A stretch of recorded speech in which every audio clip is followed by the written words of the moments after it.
Hello friends, welcome to my channel. আশা করছি তোমরা সবাই প্রত্যেককে ভালো আছো। এই ভিডিওতে আমি আলোচনা করব মূলদ সংখ্যা নিয়ে এবং তার সঙ্গে কিছুটি মোস্ট ইম্পর্ট্যান্ট কোশ্চেন্স যেগুলো তোমার জানা উচিত। তো মূলদ সংখ্যা কাকে বলবো? মূলদ সংখ্যা হচ্ছে যে সকল সংখ্যাকে p/q আকারে প্রকাশ করতে পারবো তাকে কি বলবো? মূলদ সংখ্যা বলবো। এখানে আমি লিখছি যে সকল সংখ্যাকে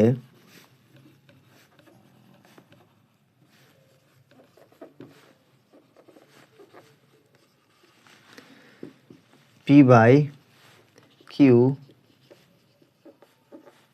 আকারে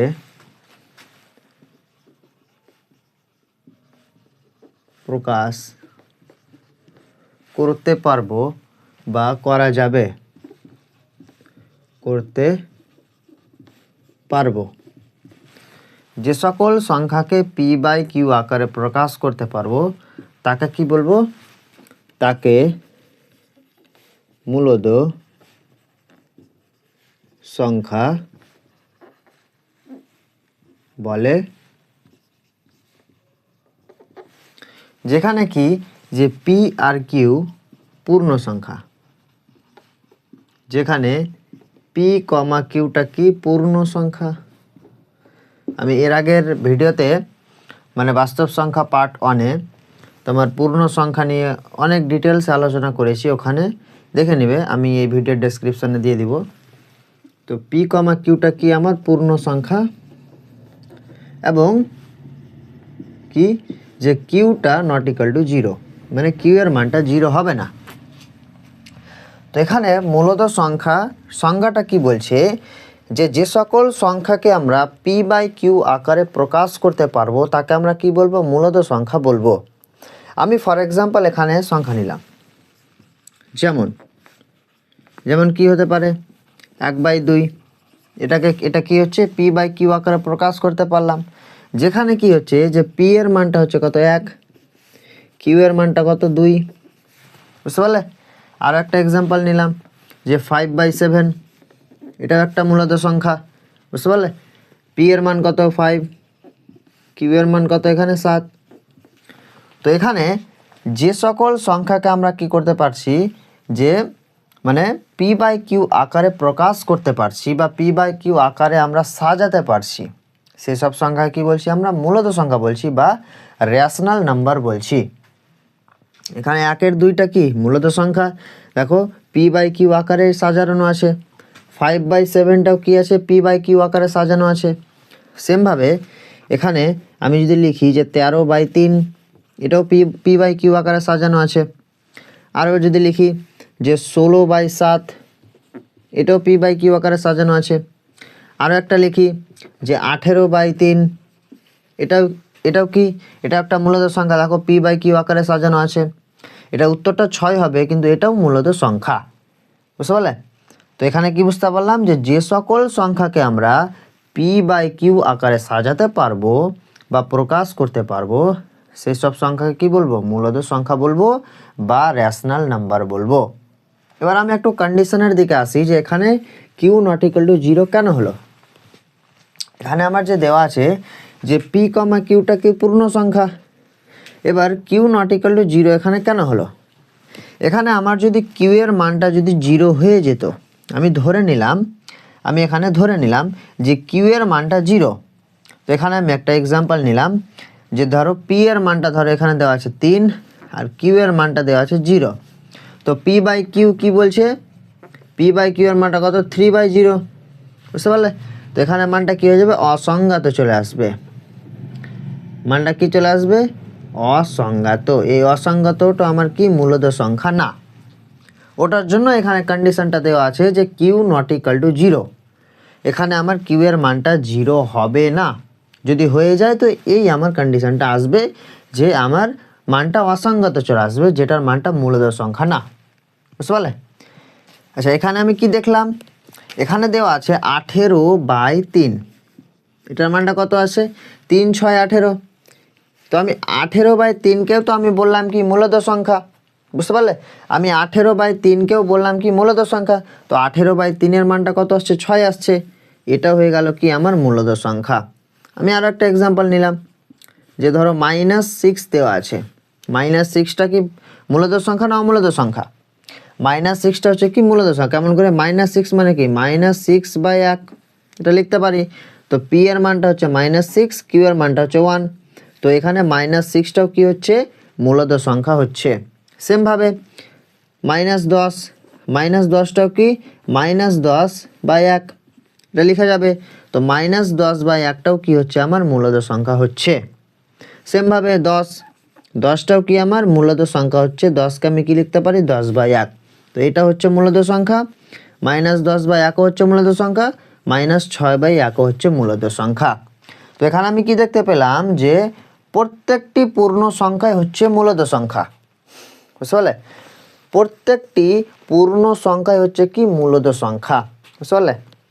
তো এখানে আমি একটু স্টার দিয়ে লিখে দিব, আমি স্টার দিয়ে লিখে দিচ্ছি এখানে নিচে, স্টার দিয়ে যে সকল পূর্ণ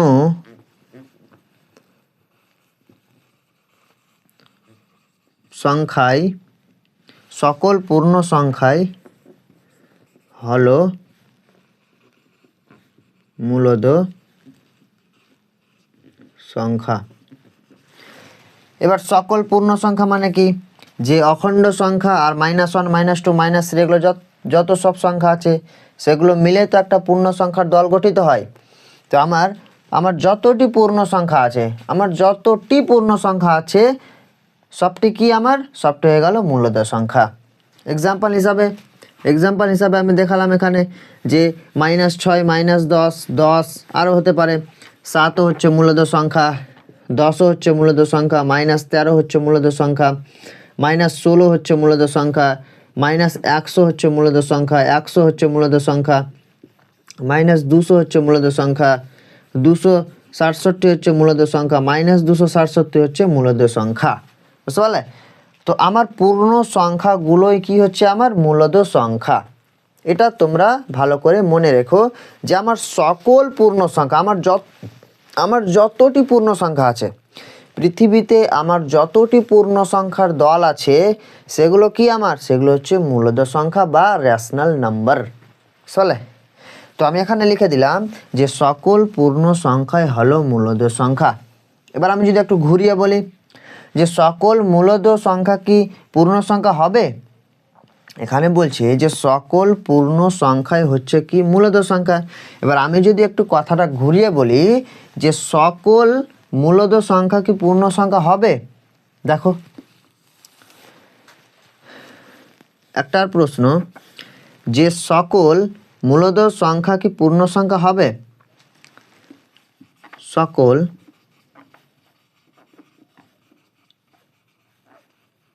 মূলদ সংখ্যা কি পূর্ণ সংখ্যা হবে? এটা প্রশ্ন। তো সকল মূলদ সংখ্যা কি পূর্ণ সংখ্যা হবে? একটু বোঝার চেষ্টা করো যে আমার পূর্ণ সংখ্যার দলে কোন কোন সংখ্যা থাকছে। আমার পূর্ণ সংখ্যার দলে কোন কোন সংখ্যা থাকছে? যে -1 থেকে শুরু করে আমার ঋণাত্মক যতটি সংখ্যা আছে, 0কে নিয়ে আমার যতটি ধনাত্মক সংখ্যা আছে সেগুলো কি আমার একটা পূর্ণ সংখ্যার দল। এখানে পূর্ণ সংখ্যাকে জেড দ্বারা ডিনোট করা হয় বা সূচিত করা হয়। তো জেডের মানটা কি? যে আমি 4 লিখলাম, -4, -3, -2, -1, তারপর কত লিখছি? এই পাশে আরও অনেকটি আছে, মানে 0-র বাম পাশে আরও অনেকটি সংখ্যা আছে, আমি শুধু -4 অবধি লিখলাম। যে 0, 1, 2, 3, 4 ... অনেকটি আছে। এটা হচ্ছে কি? এটা হচ্ছে আমার পূর্ণ সংখ্যার একটা দল। বুঝতে পারলে? তো এখানে প্রশ্নটা হচ্ছে যে সকল মূলদ সংখ্যা কি পূর্ণ সংখ্যা হবে? এগুলো তো আমার সবটি কি মূলদ সংখ্যা। -4 মূলদ সংখ্যা, -3 মূলদ সংখ্যা, -2 মূলদ সংখ্যা, -1 মূলদ সংখ্যা, 0, 1, 2, 3, 4 যতটি সংখ্যা আছে সবটি কি মূলদ সংখ্যা। তো এখানকার মধ্যে কি সবটি মূলদ সংখ্যা কি পূর্ণ সংখ্যা হবে? এখানে আমার মূলদ সংখ্যা একটা এক্সাম্পল আমি নিলাম কি 1-এর 2। 1-এর 2, এই 1-এর 2টা কি আমার পূর্ণ সংখ্যা হবে? 1-এর 2 এর মানটা যদি আমি বার করি তো কত আসছে? 0.5। এই 0.5টাকে আমার পূর্ণ সংখ্যার মধ্যে আছে? একটু ভালো করে দেখো তো। আমার এখানে ধনাত্মক সংখ্যা আছে, ঋণাত্মক সংখ্যা আছে, কিন্তু এখানে তো আমি 0.5 দেখতে পাচ্ছি না, 0.5। তো এক্ষেত্রে আমি কি বুঝতে পারলাম যে সকল মূলদ সংখ্যা পূর্ণ সংখ্যা হতে পারে না। আরও একটা এক্সাম্পল দেখে নাও, যে ধরো তোমার দেওয়া আছে 16/8। এই 16/8টা কি? 16/8টা হচ্ছে কি, এটা যদি বার করি তো এটা 2 চলে আসছে, এটা তো আমার মূলদ সংখ্যা হয়ে গেল। এটা আমার কি আসলো? এটা আমার মূলদ সংখ্যা হয়ে গেল। এবার এটাকে আমি যদি কি করি, 3 দিয়ে যদি ভাগ করি, এই সংখ্যাটাকে আমি যদি কি করি, 3 দিয়ে ভাগ করি, তো আমার দশমিকে কত আসবে? এই সংখ্যাটাকে আমি যদি 3 দিয়ে ভাগ করি তো কত আসছে? 16।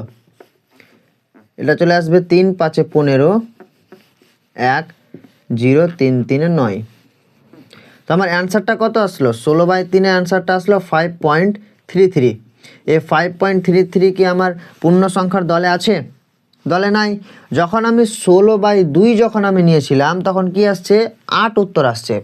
আমার 8 তো পূর্ণ সংখ্যার দলে আছে, কিন্তু যখন আমি 16/3 নিলাম, এই একটা মূলদ সংখ্যা, 16/3টাও তো হচ্ছে একটা মূলদ সংখ্যা, যখন আমি এই মূলদ সংখ্যাটা নিলাম তখন আমার পূর্ণ সংখ্যার দলে ওই মানটা আসছে না, মানে দশমিক তো আমার নাই। আমার পূর্ণ সংখ্যার দলে কোনো দশমিকের সংখ্যাই নাই। এখানে 1/2 এর মানটা কত আসলো? 0.5। তো 0.5 কি আমার পূর্ণ সংখ্যার দলে আছে? এটা নাই। 5.33 এটা আছে? এটাও নাই। তো আমি কি বুঝতে পারলাম? যে সকল মূলদ সংখ্যা পূর্ণ সংখ্যা হতে পারে না, কিন্তু সকল পূর্ণ সংখ্যা অবশ্যই মূলদ সংখ্যা হবে। বুঝতে পারলে? তারপর আমরা চলে যাব কি, সমতুল্য মূলদ সংখ্যা বা ইকুইভ্যালেন্ট রেশনাল নাম্বার। এবার চলে আসবো আমরা সমতুল্য মূলদ সংখ্যাতে। যে আমি একটা এক্সাম্পল নিলাম, যে এই সংখ্যাটা বোঝানোর জন্য আমি এক্সাম্পলের ব্যবহার করছি। যে আমি নিয়ে নিলাম 2/3। এবার তোমাকে আমি বললাম যে 2/3 সমতুল্য ভগ্নাংশ 3টা লিখো। আমি তোমাকে বললাম যে 2/3 3টা সমতুল্য ভগ্নাংশ লিখো, কত কত হবে। এবার কত হবে? যে একটা কি হতে পারে, যে আমি লব হরকে 5 দিয়ে কী করছি? গুণ করছি। লব হরকে কী করছি? আমি 5 দিয়ে গুণ করছি। তো 2 × 5 বাই 3 × 5, তো এটা কত হয়ে গেল? 10/15। আমি লব হরকে 3 দিয়ে গুণ করছি,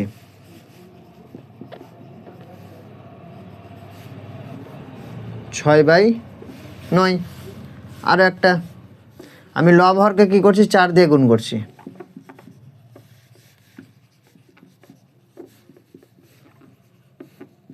12। তো এই 2/3 সমতুল্য ভগ্নাংশ কী কী পেলাম আমি? একটা 10/15, একটা 6/9, একটা 8/12। তো এখানে আমি কি বলতে পারি? যে 10/15, 6/9, 8/12 এই 3টে ভগ্নাংশ আছে, একটা মূলদ সংখ্যা আছে। এই 3টে ভগ্নাংশে কি, যে 2/3 সমতুল্য ভগ্নাংশ। এই সংখ্যাগুলোকে আমি কি করছি? যখন কাটাকুটি করছি তখন 2/3 আসছে প্রত্যেকটা ক্ষেত্রে। আমি 6/9কে যখন কাটাকুটি করব 2/3 আসবে। 8/12কে যখন কাটাকুটি করব তখন 2/3 আসবে। যখন 10/15কে যখন কাটাকুটি করব তো কী আসবে? 2/3 আসবে। তো এই সংখ্যাগুলো কি? 2/3 সমতুল্য ভগ্নাংশ। বুঝতে পারলে? মানে সংখ্যাগুলোকে যখন আমি ছোট করব তখন আমার 2/3 চলে আসবে। আমি যদি কাটাকুটি করি তো 2/3 চলে আসবে। বুঝতে পারলে? তো এই ভগ্নাংশগুলো কি? আমার 2/3 কি? সমতুল্য ভগ্নাংশ। তো 10/15, 6/9, 8/12 এই ভগ্নাংশগুলো বা এই মূলদ সংখ্যাগুলো কি? এই মূলদ সংখ্যাগুলো, এই মূলদ সংখ্যাগুলি কি? 2/3 এর সমতুল্য কি? মূলদ সংখ্যা বা ভগ্নাংশ। মানে তোমাকে যদি 5 থেকে 6টা যদি তোমাকে ভগ্নাংশ দিয়ে দেয়, এবার ওই ভগ্নাংশগুলি কাটাকাটি যাচ্ছে। এবার মানে কাটাকুটি করতে করতে মানে তুমি 5-6টা কাটাকুটি করলে, এবার কাটাকুটি করার পর দেখছো যে প্রত্যেকটি কাটাকুটি করার মানটা একই আসছে। মানে এখানে ধরো 5টা ভগ্নাংশ দেওয়া আছে, এটা 1, 2, তিনটে মানে ধরো 5টা বা 3টা তোমার ভগ্নাংশ দেওয়া আছে, লব হরে সাজানো আছে বা মূলদ সংখ্যাতে সাজানো আছে। এবার তুমি যখন ওই মূলদ সংখ্যাগুলোকে যখন কী করছো, কেটে কেটে ছোট করছো, বুঝতে পারলে, তখন দেখছো যে এই 3টের ক্ষেত্রে মান কত আসছে, 1/2 আসছে। তো এটাকে কি বলবো, যে 3টে ভগ্নাংশের সমতুল্য ভগ্নাংশটা কি 1/2।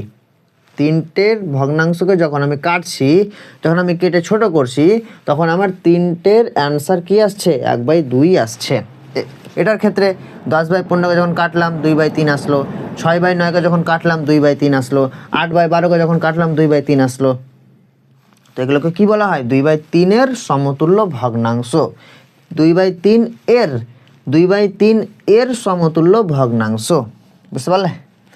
তো এবার আমরা একটু মূলদ সংখ্যা মানে পুট করা শিখবো, মূলদ সংখ্যা বসানো শিখবো, এবং দুটো সংখ্যার মধ্যেকার মূলদ সংখ্যাগুলো বার করতে শিখবো, যে কীভাবে বার করব। তো দেখি আমরা। আমি প্রথমে সংখ্যা রেখায় স্বাভাবিক সংখ্যাগুলো পুট করছি। এবার সংখ্যা রেখা কেমন, যে এটা একটা কি, এটা একটা রেখা আছে, এর ওপরে সংখ্যা আছে। তো আমি এই সংখ্যা রেখার উপরে কি করছি, প্রথমে স্বাভাবিক সংখ্যাগুলো রাখছি। স্বাভাবিক সংখ্যা কি, 0 বাদ দিয়ে 1 2 3 4 5 6, আমি 6 অবধি রাখলাম, আর অনেকটি আছে। তো আমি সংখ্যা রেখায় কী করলাম, শুধু স্বাভাবিক সংখ্যা বসিয়ে দিলাম, বা এভাবে বসানো যায়। এবার আমি সংখ্যা রেখার ওপর কি করব, অখণ্ড সংখ্যাকে রাখবো। অখণ্ড সংখ্যা কি, 0কে নিয়ে 1 2 3 4 5 6, এটা হচ্ছে কি অখণ্ড সংখ্যার সংখ্যা রেখা। এটা হচ্ছে স্বাভাবিক সংখ্যার কি, সংখ্যা রেখা। এবার আর একটা, যে এবার আমি এই সংখ্যা রেখার ওপরে পূর্ণ সংখ্যাগুলো রাখবো। তো কী হয়ে যাবে, -3 -2 -1 0 1 2 3 4। তো এই সংখ্যার ওপর কী করলাম, যে শুধু পূর্ণ সংখ্যাগুলো রাখলাম, বুঝতে পারলে। এবার আমি কি করব, যে সংখ্যা মানে দুটো সংখ্যার মাঝখানের মূলদ সংখ্যাগুলো বার করব। যেমন 2 এবং 3-এর মাঝখানে মূলদ সংখ্যা কত হবে, 4 এবং 5-এর মাঝখানে মূলদ সংখ্যা কত হবে, -1 -2 এর মানে -1 এবং -2 এর মাঝখানের মূলদ সংখ্যাগুলো কত হবে, এগুলো আমি বার করব। 2 এবং 3 এর মধ্যে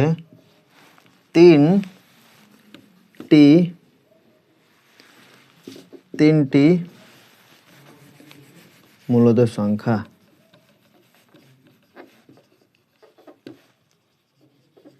মূলদ সংখ্যা 2 এবং 3-এর মধ্যে 3টি মূলদ সংখ্যা কি করে বার করব, 3টি 4টি 10টি 15টি 13টি 2টি 1টি কীভাবে বার করব। দেখো, গড় কীভাবে বার করতে হয়, গড়টাই হচ্ছে কি এই মূলদ সংখ্যা বার করার নিয়ম। গড় কীভাবে বার করতে হয়, যে 2 এবং 3-এর মধ্যে আমি শুধু এখানে কি করছি, 2 এবং 3 নিচ্ছি, এখানে 2 নিলাম, আর এইখানে আমি কি নিলাম, 3 নিলাম। 2 এবং 3, শুধু 2 আর 3 নিলাম, কিছু নিলাম না। তো 2 আর 3-এর গড় কীভাবে বার করব, গড় মানে কি, যে 2 + 3 এই দুটোর যোগফল বাই 2, এটা কত হয়ে যাবে, 3 আর 2 যোগ করলে 5/2, এটা হয়ে গেল কি একটা মূলদ সংখ্যা।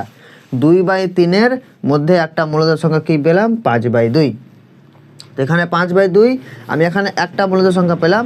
আরও একটা বার করছি, যেখানে 5/2টা কোথায় বসবে, মানে এরকম কোনো একটা জায়গায় বসবে 5/2, বুঝতে পারলে, এরকম কোনো একটা জায়গায় বসবে 5/2। এবার আমি কি করব, তারপর আর একটা বার করব, যে ধরো এরকম কোনো একটা জায়গায় পেলাম যে 5/2। এবার আরও একটা বের করব, যে 5/2 আর 3-এর মধ্যে আর একটা মূলদ সংখ্যা বার করি, মানে আমাকে 2 আর 3-এর মধ্যেই বার করতে হবে, বুঝতে পারলে, মধ্যে বার করতে হবে, মানে বাইরে করতে হবে না। তো আমি প্রথমে কি করলাম, 2 এবং 3-এর গড়টা বার করলাম, তো 5/2 আসলো, এটা একটা মূলদ সংখ্যা হয়ে গেল। এবার আমি কি করব, যে 2 আর 5/2 এর মধ্যেকার যদি আমি বার করি, তো 2 আর 3-এর মধ্যেই থাকছে, তো 2 আর 5/2 এর কী করছি, আমি গড়টা বার করছি। এটা হয়ে গেল একটা মূলদ সংখ্যা। 2 নম্বর মূলদ সংখ্যা তো আসবে 2 + 5/2, তো এটা কত হয়ে যাবে তোমার, এটা হয়ে যাবে তোমার, এটা গড় বার করবো তো /2। তো এটা হয়ে যাবে 4, 4 প্লাস 5, এটা হয়ে যাবে 9/4। তো 2 আর 5/2 এর মধ্যে গড়টা কত পেলাম? 5/2, মানে এরকম কোনো একটা জায়গায় কী হয়ে যাবে? 9/4 হয়ে যাবে। বুঝতে পারলে? এরকম কোনো একটা জায়গায় 9/4 হয়ে যাবে। এবার আমি কি করব, যে তুমি বার করতে পারো যে 5/2 আর 3-এর মধ্যে একটা গড় মানে মূলদ সংখ্যা, তো এরকম একটা জায়গায় হবে, এরকম একটা জায়গা হবে, মানে আমাকে 2 আর 3-এর মধ্যেই বার করতে হবে। আমি তো মধ্যে বার করছি, প্রথমে করলাম 2 আর 3-এর মধ্যে 5/2 আসলো, তারপর কি করছি 2 আর 5/2 এর মধ্যে বার করলাম তো 9/4 আসলো। তারপর কি করছি যে 5/2 আর 3-এর মধ্যে যদি বার করি তো কত আসবে? 3 নম্বর 5/2 প্লাস কত? 3, এই দুটো যোগফল বাই 2 কত আসবে? এটা নিচে হয়ে যাবে 4, 5 প্লাস 6, এটা হয়ে গেল 11/4। তো 11/4টা কত হয়ে যাবে? মানে আমি 5/2 আর 3-এর মধ্যে বার করছি, তো এই কোনো মাঝখানে হবে, তো 11/4টা হয়ে যাবে মাঝখানে। তো এটা হয়ে গেল একটা মূলদ সংখ্যা, এটা হয়ে গেল একটা মূলদ সংখ্যা, এটা হয়ে গেল একটা মূলদ সংখ্যা। তো 2 আর 3-এর মাঝখানে আমি কি পেলাম? 3টে মূলদ সংখ্যা পেয়ে গেলাম, 1, 2, 3টে, 1 নম্বর, 2 নম্বর, 3 নম্বর। বুঝতে পারলে? এবার আরও বের করতে পারো, যেমন 5/2 আর 11/4-এর মধ্যে মূলদ সংখ্যা এরকম একটা জায়গায় হবে। বুঝতে পারলে? 9/4 আর 5/2-এর মধ্যে একটা মূলদ সংখ্যা, তো এরকম একটা জায়গায় হবে। 2 আর 11/4-এর মাঝখানে একটা মূলদ সংখ্যা, মানে কত হবে? এরকম একটা জায়গায় হয়ে যাবে। মানে 2 আর 3-এর মধ্যে অসীম সংখ্যক কী আছে? মূলদ সংখ্যা আছে, কোনোদিন শেষ হবে না। তুমি যতই করতে থাকো শেষ হবে না। এটা এই দুটো যোগ করে বাই 2 করো, একটা সংখ্যা চলে আসবে, আবার এই দুটো যোগ করে আবার বাই 2 করো, আর একটা সংখ্যা চলে আসবে। মানে তোমার সংখ্যা শেষ হবে না, তোমার চলতেই থাকবে। তো আমি কি বুঝতে পারলাম? যে দুটো সংখ্যার মধ্যে মূলদ সংখ্যা অসীম পর্যন্ত থাকবে। দুটো সংখ্যার মধ্যে 2 আর 3 বা যে কোনো সংখ্যা হোক, 10 হোক, 12 হোক, 13 হোক, 14 হোক, 16 হোক, 17 হোক, -1 হোক, -2 হোক, যে কোনো সংখ্যার মাঝখানে কি হয়ে যাবে? যে অসীম সংখ্যক কি থাকবে? আমার মূলদ সংখ্যা থাকবে। বুঝতে পারলে? তো এখানে আমি কি করলাম? 3টা শুধু বার করলাম, তুমি আরও বার করতে পারো, 4টা বার করো, 5টা বার করো, 10টা বার করো, 12টা বার করো, 20টা বার করো, তোমার ইচ্ছা যতটা বার করো। পরীক্ষাতে যটা বলবো ওটা বার করবে সেমভাবে। বুঝতে পারলে? তো আজকের এই ভিডিওটাতে আমি আলোচনা করলাম মূলদ সংখ্যা এবং কিছুটি প্রশ্ন, সমতুল্য ভগ্নাংশ এবং কোনো সংখ্যার মাঝখানে মূলদ সংখ্যা আমি কিভাবে বার করব। তো আজকের এই ভিডিওটা এতটুকুই, আশা করছি বুঝতে পেরেছো আজকের ক্লাসে কী কী ডিসকাস করলাম। যদি ভিডিওটা ভালো লেগে থাকে অবশ্যই লাইক দিয়ে দিও। তোমরা যদি চ্যানেলে নতুন হয়ে থাকো তো চ্যানেলটাকে অবশ্যই সাবস্ক্রাইব করে দিও।